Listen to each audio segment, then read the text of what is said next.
ओम शांति। आज प्यारे मीठे भगवान की मीठी मुरली मंथन की डेट है 15 जून 2020। तो मीठे मीठे बाबा अपने बच्चों से कह रहे हैं, मीठे बच्चे, तुम्हें स्मृति आई है कि हमने 84 जन्मों का चक्र पूरा किया है। अब जाते हैं अपने घर शांति धाम। घर जाने में बाकी थोड़ा समय है।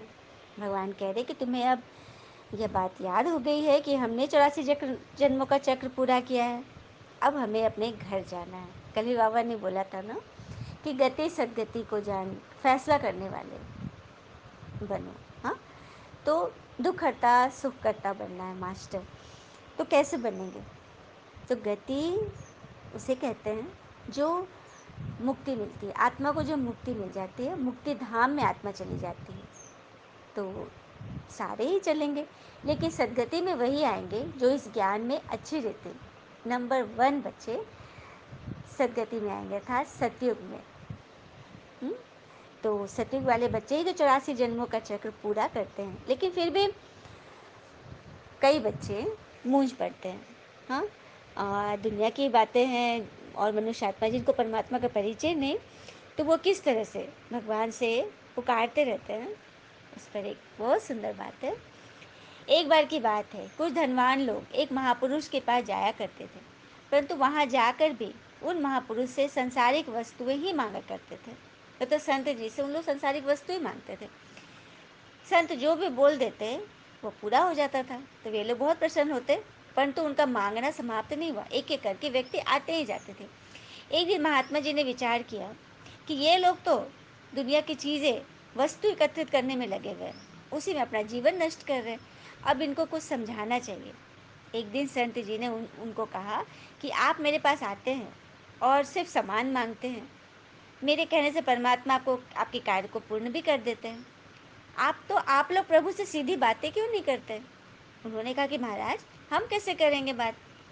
हाँ, हमें तो पता ही नहीं परमात्मा से कैसे बात करनी है। संत ने कहा कि मैं सिखा दूंगा। सभी बहुत प्रसन्न हुए कि अब हमारा कार्य और भी आसान हो जाएगा। संत ने कहा, प्रातः जल्दी आना।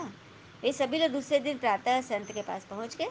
संत ने कहा, आंखें बंद करके बैठ जाओ, परमात्मा से प्रार्थना करनी। सभी लोग बैठ गए जैसे संत बोल रहे थे। जैसे मैं बोलूँगा ठीक उसी तरह से मेरे पीछे पीछे दोहराना। महात्मा जी ने बोलना प्रारंभ किया, हे प्रभु, आप सर्व अंतर्यामी हो, आप कृपा करके हमारी समस्याओं को खत्म कर दो। हे ईश्वर, आप तो भली भांति जानते हैं कि हमें कितनी चिंताएं हैं। कभी इनकम टैक्स की चिंता, कभी सेल टैक्स की, कभी और लोगों के अवगुणों के बारे में वैर चिंतन। मतलब हमारे मन में बहुत सारे बोझ हैं। तो संत जैसे जैसे बोलते जा रहे थे, सभी रिपीट कर रहे थे। फिर संत ने आगे बोला, लेकिन एक बात है, हे परमात्मा, आप कृपा करके हमें कभी भी मनुष्य शरीर न देना, बल्कि हमें कुत्ते, बिल्ली, गधे इत्यादि योनियों में भेज देना। यह सुनते ही सभी चौंक गए। किसी ने यह बात दोहराई नहीं और आंखें खोली और कहने लगे, महाराज जी, ये आप क्या कह रहे हैं?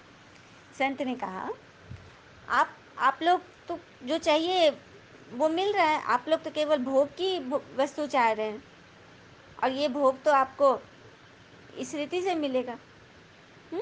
उन योनियों में आपको किसी प्रकार की कोई चिंता नहीं सताएगी, कोई परिवार के लिए कोई दर्द नहीं होगा, कोई इनकम टैक्स, सेल टैक्स नहीं देना पड़ेगा, किसी प्रकार की कोई प्रॉब्लम नहीं आएगी। फिर संत आगे कहने लगे। हाँ, तो संत के चरणों में वो लोग गिर पड़े और कहने लगे कि महाराज, हम रास्ता भटक गए थे, आप कृपा करके हमें सत्य की जानकारी दें जिससे हमारा कल्याण हो। तब संत ने उन्हें परमात्म ज्ञान दिया और बोले, मनुष्य शरीर नश्वर वस्तुओं की इच्छा रखने के लिए नहीं, अपितु प्रभु प्रेम द्वारा आत्माओं की सेवा करने के लिए, इसीलिए यह मनुष्य तन प्राप्त हुआ है। और यदि हम मांगते ही रहे तो यह तो ठीक नहीं है, क्योंकि हमारी आवश्यकताओं के अनुसार तो उसने हमें पहले से ही दे दिया है यह जीवन। तो इसका निर्णय तो हमें ही करना है कि हम इसे किस तरह रखें, है ना? कितनी सुंदर बात है। जब हम इस तरह से जब किसी को उनके अहम पे चोट करते हैं ना, तब उनको समझ में आता है कि हम क्या मांगते आए आज तक। और जबकि बाबा तो कहते हैं कि मैं तो इंसानियत में बसता हूँ, पर लोग मुझे मज़हबों में ढूँढते हैं। हाँ, मंदिर, मस्जिद, गुरुद्वारों में क्या ढूँढते हो मुझे? मैं तो वहाँ भी हूँ जहाँ तुम गुनाह करते हो। कितनी बड़ी बात है ना। सिर्फ हम पवित्र स्थानों में भगवान नहीं रहते, तो हमें हर समय अलर्ट रहना है। प्रश्न आज का, जिन बच्चों को घर चलने की स्मृति रहती है, उनकी निशानी क्या होगी?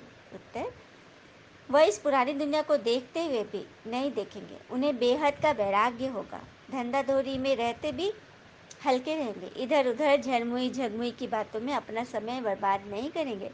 अपने को इस दुनिया में मेहमान समझेंगे।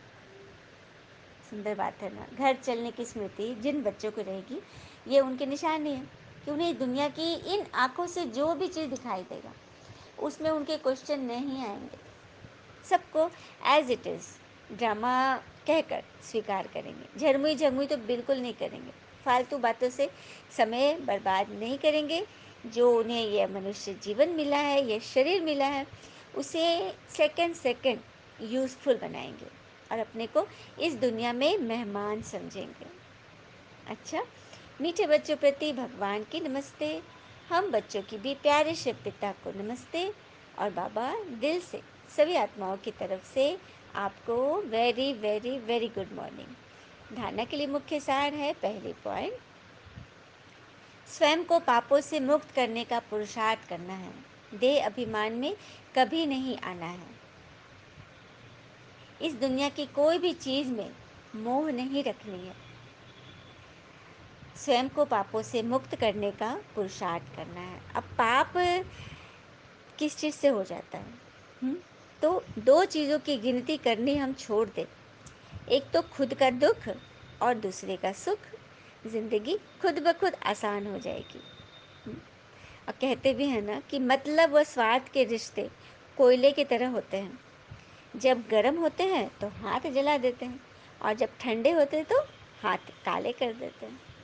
तो हमें इन सब चीज़ों से बचना है। देह अभिमान में कभी नहीं आना है। सूक्ष्म देह अभिमान ही है। अभिमान का भी मतलब देखो, उसके अर्थ में ही सारा, शब्द में ही सब अर्थ छिपा हुआ है कि मुझे अभी अभिमान दो, वरना मैं अपसेट हो जाऊंगी। सुंदर बात है ना। मतलब मैं क्वेश्चन करूंगी, मैं फंस जाऊंगी, मैं दुखी हो जाऊंगी। मुझे अभी अभिमान दो, मतलब मेरी बात का उत्तर दो। ये है, इस सूक्ष्म अभिमान से बचना है। दूसरा है, माया रूपी जिन्न से बचने के लिए बुद्धि को रूहानी धंधे में बिजी रखना है।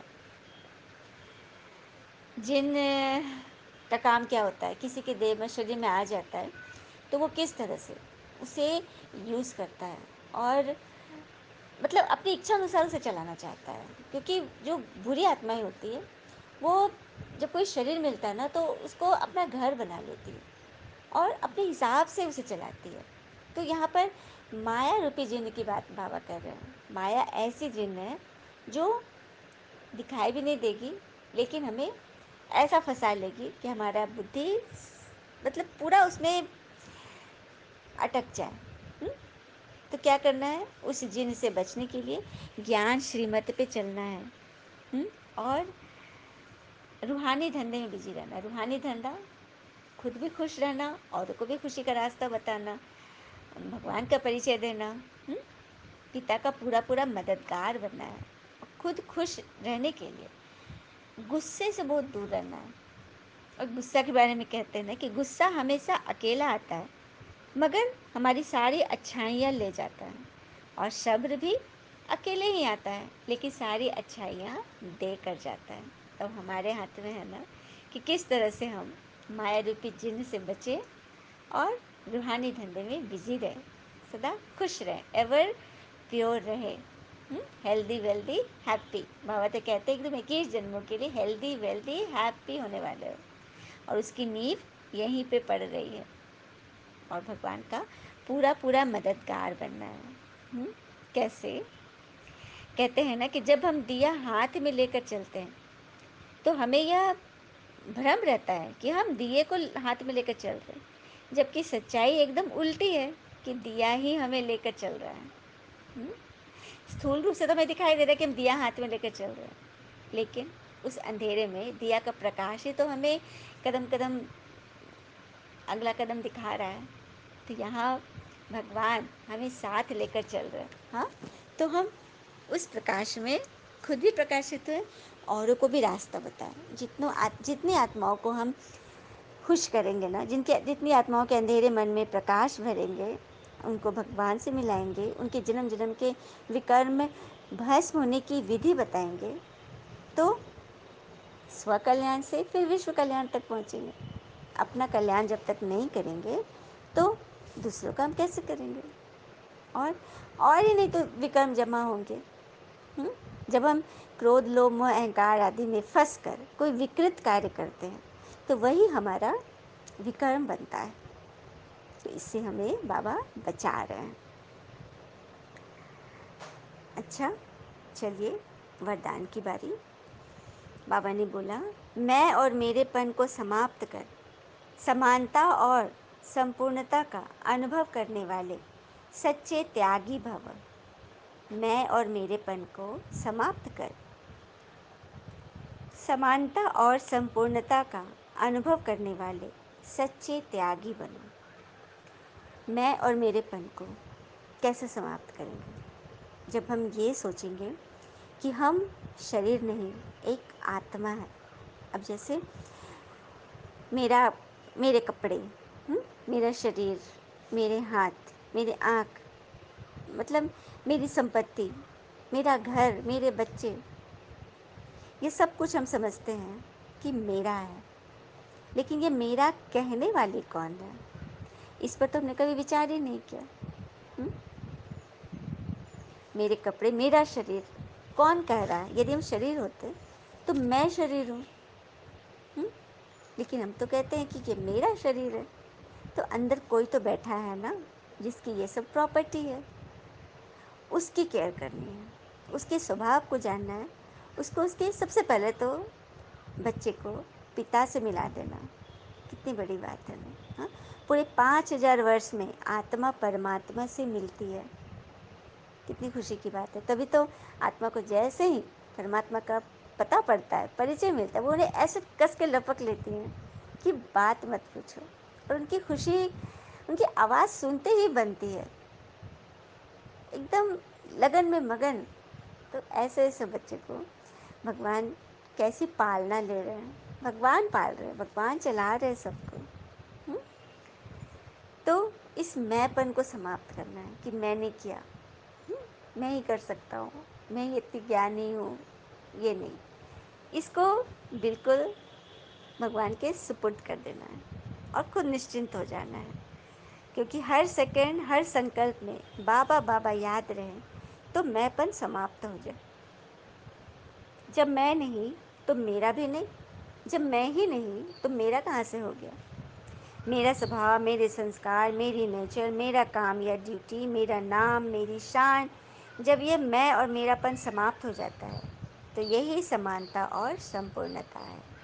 मैं और मेरापन को बिल्कुल समाप्त करना है, क्योंकि अभी नहीं तो कभी नहीं। मेरी बात को किसी ने वैल्यू नहीं दी, मुझे मान नहीं दिया, अभी अभिमान दो, ये अभिमान को हटाना है। हाँ, ये मैं और मेरेपन का त्याग ही बड़े से बड़ा सूक्ष्म त्याग है। सबसे बड़ा त्याग यही है, सूक्ष्म। इसी पर बच्चे फेल हो जाते हैं।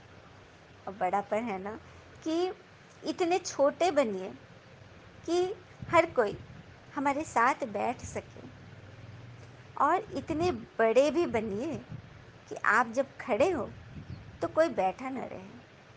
कितनी बड़ी बात है। तो कितनी युक्ति से मैं चल रही, छोटों के साथ भी सेट हो गए और ब बड़े बनकर इज़्ज़त भी मिल रही है, प्रतिष्ठा भी मिल रही है। हुँ?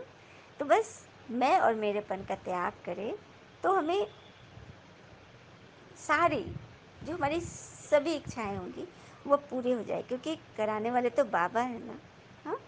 इस मैंपन के अश्व को अश्वमेध यज्ञ में स्वाहा करो, तब अंतिम आहुति पड़ेगी और विजय के नगाड़े बजेंगे। कहते हैं ना कि दुनिया को जीतने चला था सिकंदर, लेकिन जाते समय क्या लेके गया? खाली हाथ है ना। तो ये जो दुनिया की दौलत है ना, ये दुनिया की जो चीज़ें हैं, हद की चीज़ें, ये सिर्फ इसी जन्म तक है, इसी शरीर तक है, कहीं नहीं साथ जानी। लेकिन उसके पीछे लोग पड़े हुए हैं, दिन रात एक किए हुए हैं। हुँ?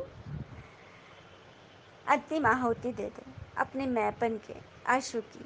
अश्वमेध यज्ञ रचा है ना बाबा ने, उस यज्ञ में अपने मैपन की आहुति डाल दो। मन के घोड़े को लगाम देनी सीखो, अग्नि में उसके विकारों को स्वाहा करो, तभी विजय के नगाड़े बजेंगे। स्लोगन है, हाजी कर सहयोग का हाथ बढ़ाना, अर्थात दुआओं की मालाएं पहनना। हाजी कर सहयोग का हाथ बढ़ाना, अर्थात सेवा में सदा हाजी का पाठ। कोई भी कुछ बोला तो उसके मैंने सामने में उसे मना नहीं करना है। हाँ, कि सामने से कई होते हैं ना कि एकदम सीधे मना कर देते हैं, नहीं। आप उसकी बात को पहले स्वीकार करो, और समय न रहे तो शांति से, मीठे से अपनी बात शेयर करो। मतलब एकदम कड़े शब्द में नहीं बोलना है, और सदा सहयोग का हाथ बढ़ाते रहना है। कोई आपसे सहयोग मांग रहा है तो उसे उसका हक देना है। इससे क्या होगा, दुआओं की मालाएं स्वतः ही आपके गले का हार बनती जाएंगी। आप सदा विजयी रहोगे, माथे पर आपके विजय तिलक सदा लगे रहेगा, और गले में विजयी माला तो है ही। अच्छा, ओम शांति। शुक्रिया मीठे बाबा, वो बाबा के प्यारे प्यारे बच्चे। थैंक यू बाबा। All is well, always. ओम शांति।